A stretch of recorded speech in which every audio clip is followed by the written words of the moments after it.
तक अपनी बेटी जुबैदा और उसकी बेटियों का बोझ उठाते। एक दिन उन्होंने जुबैदा से बात की कि बेटी जुबैदा, हम तुम्हारी दूसरी शादी कर देते हैं। अल्लाह जाने हमारी कितनी जिंदगी बाकी है, आखिर हमारे बाद तुम किसके दर पर जाओगी। जुबैदा ने दूसरी शादी करने से इनकार कर दिया और अपनी बच्चियों को लेकर अपने शौहर के घर आ गई। जुबैदा फिर अपने शौहर की संभाली हुई कमाई कितने दिन तक खाती। आखिर जुबैदा ने हार मान ली और दूसरी शादी कर ली। जुबैदा के दूसरे शौहर का नाम अकरम था। अकरम जुबैदा की बेटियों को अपनी बेटी समझता था, वो उनसे बहुत प्यार करता था। अकरम की एक बैग की फैक्ट्री थी। जुबैदा अकरम की शादी को जब 1 साल हो गया तो जुबैदा ने एक बेटे को जन्म दिया। अकरम बहुत खुश था कि अल्लाह ने मुझे बेटा अता किया है। अकरम का ध्यान जुबैदा की बेटियों से कम होता जा रहा था और उसका रुझान अपने बेटे की तरफ हो गया था। और अगर उसका बेटा जरा भी रोता था तो वो जुबैदा को डांटता था कि ये क्यों रो रहा है। इसलिए जुबैदा का तकरीबन सारा ध्यान अपने बेटे की ही तरफ रहता था। निशा या आलिया जब भी अपनी अम्मी को कोई काम के लिए कहती तो जुबैदा निशा से कहती, बेटी अब तुम बड़ी हो रही हो, अपना काम खुद किया करो, साथ में अपनी छोटी बहन आलिया को भी देख लिया करो। निशा अपने ज़्यादातर काम खुद करना शुरू हो गई थी और आलिया को भी कपड़े वगैरह पहना देती थी। निशा की उम्र तकरीबन 12 साल की हो गई थी और निशा जिसके पास ट्यूशन पढ़ने जाती थी उनकी शादी हो गई थी। निशा स्कूल नहीं जाती थी क्योंकि जुबैदा जिस गांव में रहती थी वहां पर कोई स्कूल नहीं था।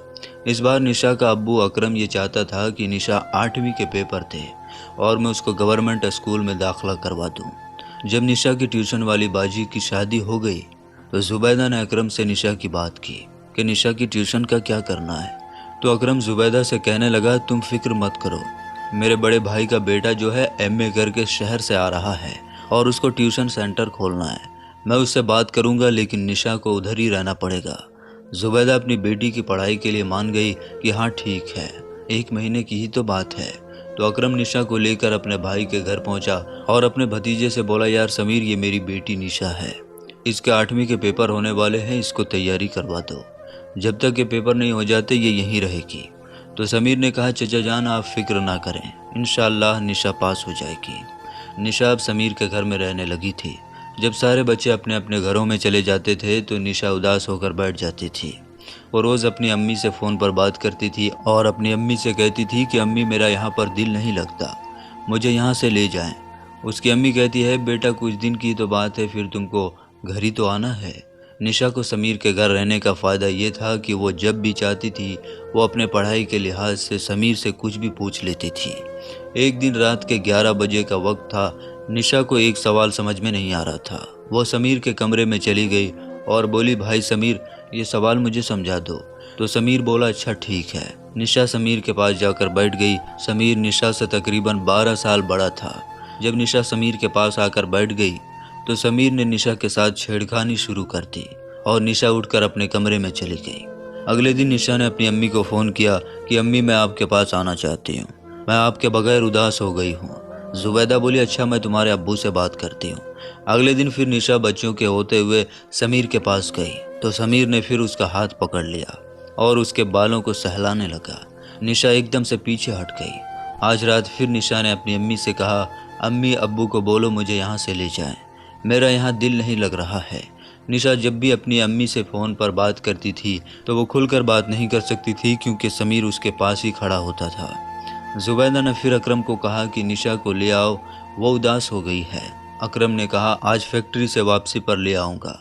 रात के वक्त निशा का अब्बू अकरम अभी सोच ही रहा था कि निशा को घर लेकर जाना है कि अचानक इमरजेंसी में 1000 बैग का ऑर्डर आ गया और सब काम करने वाले जा चुके थे।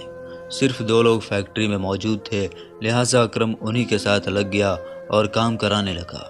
जुबैदा ने अकरम को बहुत फ़ोन किए लेकिन फैक्ट्री में मशीनें चलने की वजह से अकरम को पता ना चल सका। इधर समीर के घर वाले किसी शादी में चले गए थे। आज घर में समीर और निशा अकेले थे। समीर निशा के कमरे में आया और कहने लगा, निशा आज तुमको कुछ पढ़ना नहीं है क्या? लेकिन निशा ने अपनी आंखें नीची रखी। जब समीर निशा के करीब आकर बैठ गया तो निशा उठकर जाने लगी तो समीर ने एकदम से उसको बेड पर धक्का दे दिया और उसको अपनी हवस का निशाना बनाया। अगले दिन निशा का अब्बू अकरम उसको लेने के लिए गया और बोला, मुझे तो लगता है कि तुम्हें पढ़ने में कोई दिलचस्पी नहीं है, जो रोज़ अपनी अम्मी को फ़ोन करके कहती रहती हो कि मुझे ले जाओ, मुझे ले जाओ, मुझे बुला लो। तो अकरम की इस बात पर समीर बोलने लगा, हाँ चचा जान, आप सच कह रहे हैं, इसे पढ़ाई में कोई दिलचस्पी नहीं है। जिस दिन से आई है बस यही रट लगा रखी है कि मुझे घर जाना है, मुझे घर जाना है। तो अकरम बोला, बेटा समीर, मैं ही पागल था जो इनके शौक पूरे करने चला था। भला आज तक कोई सौतेली औलाद भी किसी की अपनी बनी है? आज इस लड़की ने बता दिया कि मैं उसका सौतेला बाप हूँ। यह कहकर अकरम निशा को घर ले आया। निशा जब घर आई तो अपनी अम्मी के गले लगकर बहुत रोई और अपनी अम्मी को समीर के बारे में सब कुछ बता दिया कि अम्मी, पहले तो 3-4 दिन तक वो मुझे छेड़ता रहा और जिस दिन घर में कोई ना था उस दिन उसने मेरे साथ ज्यादती की। मैंने उसे बहुत रोका लेकिन वो बाज नहीं आया। जुबैदा ने यह सारी बात अपने शौहर अकरम को बताई तो अकरम ने अपने भतीजों को फ़ोन करके कहा कि समीर, ये तुमने क्या हरकत की है? तो समीर बोला, चचा जान, आजकल तो भलाई का कोई ज़माना ही नहीं है। मैंने तो आपके साथ भलाई की है और आप मुझे ये सिला दे रहे हैं। अल्लाह जाने आपकी बेटी कहाँ पर मुंह काला करवा कर आई है और उसका इल्ज़ाम आप मुझ पर थोप रहे हैं। अकरम ने उसकी बातें सुनी तो जुबैदा से कहने लगा कि करवा दी मेरी बेइज्जती। मेरा भतीजा तो कह रहा है कि मैंने ऐसा कुछ भी नहीं किया है और ना ही मुझे इस बारे में कुछ पता है। फिर अकरम अपनी बेटी निशा से कहने लगा, ऐसा कुछ नहीं है, ये सब बस निशा के ना पढ़ने के बहाने हैं, ये सब झूठ है। और अकरम ने निशा के मुंह पर थप्पड़ दे मारा और बोला, नहीं पढ़ने जाना है तो मत जाओ, लेकिन कम से कम मेरे भतीजे के ऊपर इतना गंदा इल्ज़ाम तो मत लगाओ। यह कहकर अकरम अपने कमरे में चला गया। निशा अभी 12 साल की थी। उसके साथ जो सलूक समीर ने किया था उसने साफ साफ अपनी अम्मी को बता दिया। वक्त गुजरता गया, तकरीबन 5 महीने गुजर गए। निशा के जिस्म में काफ़ी फ़र्क आ गया था। एक दिन निशा की अम्मी ने उसकी हालत ख़राब देखी तो उसको अस्पताल लेकर गई। वहाँ जाकर निशा और उसकी अम्मी को पता चला कि निशा माँ बनने वाली है। तो निशा की माँ परेशान हो गई और निशा को अपने सीने से लगाकर रोने लगी। जुबैदा को समीर के ऊपर बहुत गुस्सा आ रहा था और वो सोच रही थी कि मैं समीर को नहीं छोड़ूंगी। तो फिर जुबैदा ने डॉक्टर से कहा कि हम ये बच्चा ज़ाया करवा सकते हैं। तो डॉक्टर ने कहा, नहीं, माँ की उम्र बहुत कम है, अगर हम ऐसा करेंगे तो माँ और बच्चे दोनों की जान को खतरा है। जुबैदा बहुत डर गई और घर आकर अकरम को बताया। तो अकरम बोला, मैं दोबारा अपने भाई और भतीजे से बात नहीं करूँगा। पहले जब मैंने उन्हें फ़ोन किया तो उन्होंने मेरी बहुत बेइज्जती की थी। साथ ही साथ अकरम ने कहा कि ये लड़की इस घर में नहीं रह सकती। तो जुबैदा और निशा रोने लगी और जुबैदा कहने लगी, नहीं, ऐसा ना करो अकरम, तुम्हारी मेहरबानी है, मुझसे मेरी बच्ची को दूर ना करो। ये इस हालत में नहीं कि मैं इसको अकेला छोड़ सकूं। अकरम, तुम्हारी मेहरबानी है, ऐसा ना करो। अकरम कहने लगा, जुबैदा, अगर तुम यही चाहती हो कि निशा जिंदा रहे तो इसे इस घर से जाना ही होगा। मैं लोगों की बातें नहीं सुन सकता। लोग तो मुझे ही बुरा समझेंगे, कहेंगे सौतेला बाप था, दिखा दी अपनी औकात। हम सब के लिए बेहतर यही है कि निशा इस घर से चली जाए और इसमें निशा की भी भलाई है। फिर अकरम निशा को लेकर अपनी खाला के घर गया। अकरम की खाला कहने लगी कि भला मैं क्यों इस बदनामी के ढेर को अपने घर पर रखूं, ले जाओ इसे यहाँ से। अरे भाई, लोग मुझसे पूछेंगे कि ये कौन है तो मैं क्या बताऊंगी? मेरी भी कोई इज्जत है और वैसे भी मेरा तो इसके साथ कोई रिश्ता भी नहीं है। तुम तो फिर भी इसके बाप हो, जब तुम बाप होकर इसे अपने पास नहीं रख सकते तो मैं क्यों रखूं? अकरम निशा को लेकर वापस आ गया और जुबैदा से बोला कि इसका बच्चा ज़ाया करवा दो।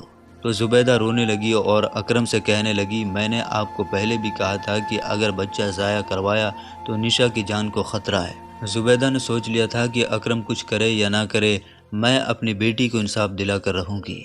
अगले दिन जुबैदा निशा को लेकर समीर के घर चली जाती है। जब जुबैदा समीर के घर जाती है तो वो अपनी चाची जुबैदा और निशा को देखकर समीर चौंक जाता है और समीर के चेहरे का रंग बदल जाता है। जुबैदा उसके चेहरे को देखकर अंदाज़ा लगा लेती है कि इसी कमीने ने ही मेरी बेटी के साथ ज्यादती की है। समीर के माँ बाप कहने लगे कि बहन बैठो। जुबैदा बोली, कुछ नहीं, मैं बस इधर से गुजर रही थी तो मैंने सोचा क्यों ना आपका हाल पूछती चलूं। उसके बाद जुबैदा निशा को लेकर घर आ गई। जुबैदा के जहन में कुछ चल रहा था, पता नहीं वो क्या था। जुबैदा ने अगले दिन समीर को फ़ोन किया और कहने लगी कि मुझे तुमसे मिलना है। जब समीर अपनी चाची जुबैदा के घर आता है तो जुबैदा बड़े प्यार से समीर से बात करती है कि बेटा समीर, ये निशा तुम्हारी अमानत है, तुम इससे शादी कर लो और इसे अपने घर ले जाओ। लेकिन समीर आगे से गुस्से में बोलता है कि चाची, आप किसी और का इल्ज़ाम मुझ पर क्यों थोप रही हो? तो जुबैदा भी गुस्से में बोली, ये किसी और का इल्ज़ाम नहीं बल्कि तुम्हारा गुनाह है और तुम्हें ये कबूल करना ही होगा। ये गुनाह तुमने ही किया है। बोलो तुमने मेरी बेटी के साथ ज्यादती की है, वरना मैं सबको बता दूंगी। जुबैदा अपने मोबाइल में ये सब बातें रिकॉर्ड कर रही थी, लेकिन इस बारे में समीर को कुछ नहीं पता था। पहले तो मना करता रहा, फिर अचानक गुस्से में बोला कि हाँ, मैंने ही तुम्हारी बेटी के साथ ज्यादती की है, बोलो क्या करोगी मेरा। मैं तो एक लड़का हूँ, मेरी कहीं भी शादी हो जाएगी, लेकिन तुम्हारी बेटी की बदनामी होगी वो अलग, और तुम्हारी बेटी किसी को मुंह दिखाने के लायक भी नहीं रहेगी, उससे कोई शादी भी नहीं करेगा। जाओ बताओ सबको कि मैंने ही तुम्हारी बेटी के साथ ज्यादती की है। यह कहकर समीर वापस जाने के लिए मुड़ता है तो जुबैदा को समीर की बात सुनकर बहुत गुस्सा आता है और जुबैदा एक खंजर निकालती है और समीर की गर्दन पर दे मारती है और समीर की मौके पर ही मौत हो जाती है। उसके बाद जुबैदा अपनी बेटी को लेकर अपनी बहन के घर आती है और अपनी बहन को अपनी बेटी की सारी दुखी बातें सुनाती है। जुबैदा की बहन को सुनकर बहुत दुख होता है और वह जुबैदा की बेटी को अपने घर पर रख लेती है। उसके बाद पुलिस जुबैदा को समीर के कत्ल के जुर्म में पकड़ कर ले जाती है। अकरम को जब पता चलता है तो वह जुबैदा से मिलने थाने जाता है। जब वो जुबैदा से मिलता है तो वो उससे कहता है कि जुबैदा तुमने ये सब क्या कर दिया। तो जुबैदा ने मोबाइल में जो रिकॉर्डिंग की थी वो अकरम को सुना दिया। तो अकरम बोला कि तुम मुझे बता देती तो मैं खुद ही उसका कुछ कर डालता। तो जुबैदा बोली मैंने आपको बताया था, लेकिन आपने कुछ नहीं किया। मुझे अपनी बेटी की बहुत तकलीफ थी, इसलिए अपनी बेटी को इंसाफ दिलाने के लिए मैंने ये सब किया। थाने के इंस्पेक्टर ने जुबैदा की रिकॉर्डिंग सुनी, यानी उसने रिकॉर्डिंग की थी वो सुनी, तो उसे भी बहुत दुख हुआ। फांसी और उम्र कैद के बजाय जुबैदा को 10 साल की कैद हो गई। इधर जुबैदा की बेटी निशा ने एक मुर्दा बच्चे को जन्म दिया। निशा की खाला उससे बहुत प्यार करती थी। निशा की खाला जानती थी कि मेरी बहन जुबैदा और उसकी बेटी निशा बहुत तकलीफों से गुजरी है, इसलिए उसने निशा की शादी अपने बेटे से करा दी और निशा उसके घर में आज खुशहाल जिंदगी गुजार रही है। प्यारे दोस्तों, निशा की माँ जुबैदा ने उस कुत्ते समीर के साथ जो किया, क्या वो इसी का हकदार था? आप हमें कमेंट बॉक्स में ज़रूर बताएं। मिलेंगे अगली वीडियो में